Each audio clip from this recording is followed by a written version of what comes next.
বিশ্বকাপের অন্যতম dark horse বলা হচ্ছে নেদারল্যান্ডকে। নেদারল্যান্ডের পর আসলে চোখ রাখবো চিন্তা করেও আসলে আমি ব্যস্ততার কারণে ওইভাবে খেয়াল করতে পারিনি তাদের খেলা। তো তাদেরকে নিয়ে আসলে ভিডিও করব চিন্তা করেছিলাম, তাও এই যে যেটা বললাম ব্যস্ততার কারণে ভিডিও করা হয়নি। আর আসলে নেদারল্যান্ডের ফুটবল আমি ওইভাবে ফলো করি না, যার কারণে আমি খুব একটা ভালো ধারণা তাদের সম্পর্কে রাখি না।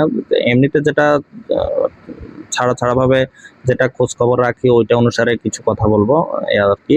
নেদারল্যান্ডকে নিয়ে আজকে ভিডিও করার কারণ হচ্ছে নেদারল্যান্ড আজকে রাত 11টায় মাঠে নামছে। তো আরো বিশেষ কারণ হচ্ছে নেদারল্যান্ড যদি মানে নেদারল্যান্ড হচ্ছে গ্রুপ এফ এ।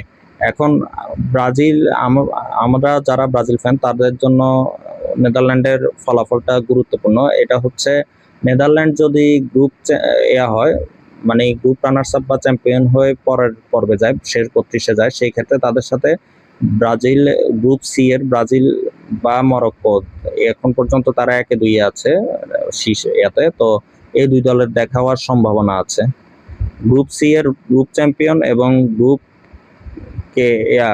এফ এর গ্রুপ রানার্স আপ এই দুই দল মুখোমুখি হবে। আবার গ্রুপ সি এর গ্রুপ রানার্স আপ এবং গ্রুপ এফ এর গ্রুপ চ্যাম্পিয়ন এই দুই দল মুখোমুখি হবে শেষ 32-এ। তো সেই হিসেব করলে আসলে নেদারল্যান্ড যদি কোনো কারণে গ্রুপ রানার্স আপ হয়ে যায় আর গ্রুপ চ্যাম্পিয়ন ব্রাজিল যদি ব্রাজিলের গ্রুপে গ্রুপ চ্যাম্পিয়ন হয়ে যায়, তো সেই ক্ষেত্রে আসলে ফুটবল প্রেমীরা মানে দারুণ উত্তেজনাপূর্ণ একটি ম্যাচ সাক্ষী হবে, এটা ঠিক আছে। কিন্তু আমি ব্যক্তিগতভাবে আসলে নেদারল্যান্ডকে এড়াতে পারলে একটু খুশি হব।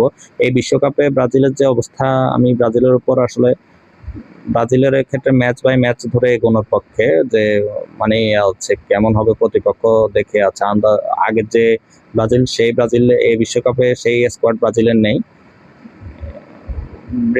স্কোয়াড নেই আসলে সেটা বলার একটা কারণ হচ্ছে ব্রাজিলের এই স্কোয়াডটা আসলে খুব ভালোভাবে সেট আপ করার সময় আঞ্চলতি পাননি, সেই জন্যই বলা। তো এদেরকে একসাথে গাঁথার যে ব্যাপারটা সেটা আঞ্চলতি করার সময় পাননি পর্যাপ্তভাবে, এই জন্যই আসলে বলা। তো সেই হিসাবে ব্রাজিলের জন্য একটু তুলনামূলকভাবে দুর্বল প্রতিপক্ষ পেলে যতক্ষণ পর্যন্ত পায় ততক্ষণ পর্যন্ত ক্ষতি কি, এই দিক থেকে কথাগুলো বলা। তো নেদারল্যান্ডকে রাতে পারলে আমি খুশি হব, কারণ নেদারল্যান্ডের সাথে ব্রাজিলের ফলাফলটা আমার সবসময় ভয় লাগে। নেদারল্যান্ডের হলে নেদারল্যান্ডের সাথে 10 সালেও আমরা হেরে বিদায় নিয়েছিলাম। তো ব্রাজিল 2-1 গোলে হেরে গিয়েছিল, প্রথমে 1 গোল দিয়েও পরবর্তীতে 2-1 গোলে ম্যাচটা হেরে যায় ওয়েসলি স্নাইডারের দুইটা থেকে গোল থেকে।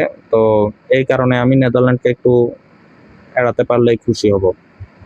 এখন নেদারল্যান্ডের কিন্তু একটা দারুণ রেকর্ড আছে, সেটা হচ্ছে 2010 বিশ্বকাপ ফাইনালে যে তারা খেলেছিল, সেই ফাইনালে তারা স্পেনের কাছে 117তম মিনিটে হেরেছিল। এরপর থেকে তারা এই পর্যন্ত আর কিন্তু হারেনি। 3টি বিশ্বকাপে চতুর্থ বিশ্বকাপ যাচ্ছে, যাতে তারা এখনো পর্যন্ত অপরাজিত বিশ্বকাপে। অবশ্যই এর মধ্যে একটা বিষয় আছে, তারা 2014 বিশ্বকাপে আর্জেন্টিনার সাথে সেমিতে টাইব্রেকে পরাজিত হয়। তো টাইব্রেকের ফলাফলটা আসলে যাই হোক, ম্যাচটা কিন্তু ড্র হিসেবে লেখা থাকে। তো তারা পুরো টুর্নামেন্টে অপরাজিত ছিল, আর 18 বিশ্বকাপে তারা কোয়ালিফাই করতে পারেনি। 22 বিশ্বকাপে তারা আর্জেন্টিনার সাথে আবার কোয়ার্টারে মুখোমুখি হয় এবং তারা ওই ম্যাচেও টাই ব্রেকে হেরে যায়।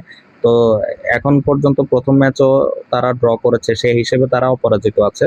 তো আজকে যারা আছে তাদের গ্রুপে সুইডেন হচ্ছে শীর্ষে রয়েছে প্রথম ম্যাচ জেতার কারণে। তো নেদারল্যান্ড আজকে জিতলে তা তখন গ্রুপ জমে উঠবে বলা চলে, কারণ জাপানের সাথে আবার টিউনিসিয়ার ম্যাচ আছে। জাপানও এখন এই মুহূর্তে 2 আছে গ্রুপে। তো নেদারল্যান্ড আছে 3 নম্বরে। এখন সুইডেনের সাথে ফলাফলের উপর নির্ভর করছে যে কি হয় না হয়। নেদারল্যান্ড যদি গ্রুপ চ্যাম্পিয়ন বা রানার্স আপ নাও হয়, তাও কিন্তু তাদের পরের পর্বে যাবার সুযোগ থাকবে। কারণ হচ্ছে এই বিশ্বকাপে আমরা জানি মোটামুটি 48 দল খেলার কারণে গ্রুপ হচ্ছে 12টা গ্রুপের মধ্যে প্রতি গ্রুপ থেকে সেরা 2টি দল পরের পর্বে যাবে। তো 12 গ্রুপ থেকে হচ্ছে 24টা দল সরাসরি দ্বিতীয় পর্বে যাবে। এছাড়া হচ্ছে প্রতি গ্রুপে যে তৃতীয় দল হবে, গ্রুপে যে তৃতীয় স্থানে থাকবে তার মধ্যে সেরা 8টি দল সে পরের পর্বে যাবে। মোট 32টি দল পরের পর্বে খেলবে। তো সেই হিসেবে নেদারল্যান্ড এর যদি গ্রুপে তৃতীয় থাকে তাও পরের পর্বে যাওয়ার সম্ভাবনা থাকবে, কিন্তু সেটা আসলে নেদারল্যান্ডও চাইবে বলে মনে হয় না, এই আর কি। তো নেদারল্যান্ডকে নিয়ে কথা বলতে গেলে আসলে ইওহান ক্রুইফের কথা আসে, নেদারল্যান্ড হচ্ছে রাইনাস মিশেলের মস্তিষ্ক প্রসূত যে টোটাল ফুটবল সেটার ধারক ও বাহক বলা হয়। তো এবং সেই টোটাল ফুটবলের প্রবাদ পুরুষ হিসেবে পরিচিত ইওহান ক্রুইফের দল। ইওহান ক্রুইফ এরকে যারা চেনেন তারা তো আছে। এছাড়াও আরেকটা মানে তার সম্পর্কে আসলে নতুন করে কিছু বলার নেই। আপনি ফুটবল নিয়ে কথা বলতে গেলে ইওহান ক্রুইফের নাম কোনো না কোনো পর্যায়ে আসবেই। তো তো এই ক্ষেত্রে বলা চলে যে ক্রুইফ হচ্ছে বার্সার যে লা মেসিয়া, আজকের যে বিখ্যাত লা মেসিয়া, এই এই যুব একাডেমিটার ভিত্তিপ্রস্তর ক্রুইফের হাত ধরে, এবং বার্সার যে সুন্দর ফুটবলের জয়গান আমরা গাই, অর্থাৎ সমর্থকেরা যে ফুটবল হয় ওইটারও প্রথম যে ভিত্তিপ্রস্তরটা স্থাপন করেন সেটা হচ্ছে ক্রুইফ। তো ক্রুইফকে সম্পর্কে এটা বলা হয় যে ম্যারাডোনা এবং পেলের চেয়েও ফুটবল মস্তিষ্কটা তার অনেক বেশি উন্নত ছিল, এবং ফুটবল বিশ্বে তার প্রভাবটা পেলে ম্যারাডোনার চেয়ে কোনো অংশে কম ছিল না, বরং ক্ষেত্র বিশেষে তাদের চেয়ে বরং বেশি ছিল। এইভাবে তাকে মানে পরিচয় করানো হয়। তো এতে বোঝা যায় যে ক্রুইফ কি জিনিস, এই আর কি। তো ক্রুইফ কিন্তু এই দল সম্পর্কে 2010 সালে বলেছিলেন যে আমি এই নেদারল্যান্ডের টিকিট কেটে খেলা দেখতে যাব না, কারণ তারা আসলে শরীর নির্ভর যেটা ফুটবল খেলে, মানে কম ফিজিক্যাল ফুটবল খেলে অভ্যস্ত নেদারল্যান্ড। বর্তমানে টোটাল ফুটবলের ধারে কাছেও তারা এখন আছে বলে মানে কেউ ওইভাবে বলবে বলে আমার মনে হয় না। টুকটাক যেটা খেলে এটা আসলে বলে সেফ ফুটবল বলা চলে আর কি। তো তাদের দলে বেশ কিছু তারকা আছে এই মুহূর্তে, যদি নাম নেই তার মধ্যে বড় তারকা হচ্ছে ভার্জিল ভ্যান ডাইক। জেনারেশনের যদি সেরা ডিফেন্ডারের নাম নেই তাহলে ভ্যান ডাইকের নাম শুরুতে আসবে। আর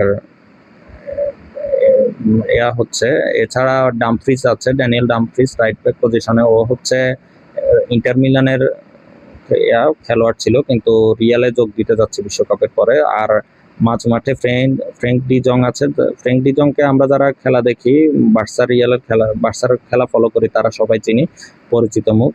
আর হচ্ছে অ্যাটাকিং লাইনে কোডি গাকপো আছে। কোডি গাকপো হচ্ছে লিভারপুলে খেলে, এদের দিকে আপনি নজর রাখতে পারেন। আর এরা আছে, তো তাদের খেলা আসলে যেটা খুব একটা অ্যাট্রাক্টিভ ফুটবল তারা খেলবে তা কিন্তু না।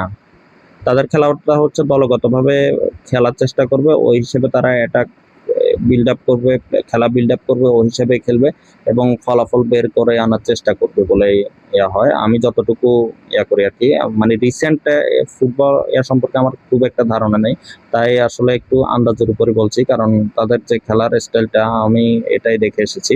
যদিও তাদের দলে একসময় রোবেন স্নাইডারের মতো প্লেয়ার ছিল, তাও ওই সময় তারা একটু ফিজিক্যালি ফুটবলটাকে একটু প্রেফার করতে দেখেছি।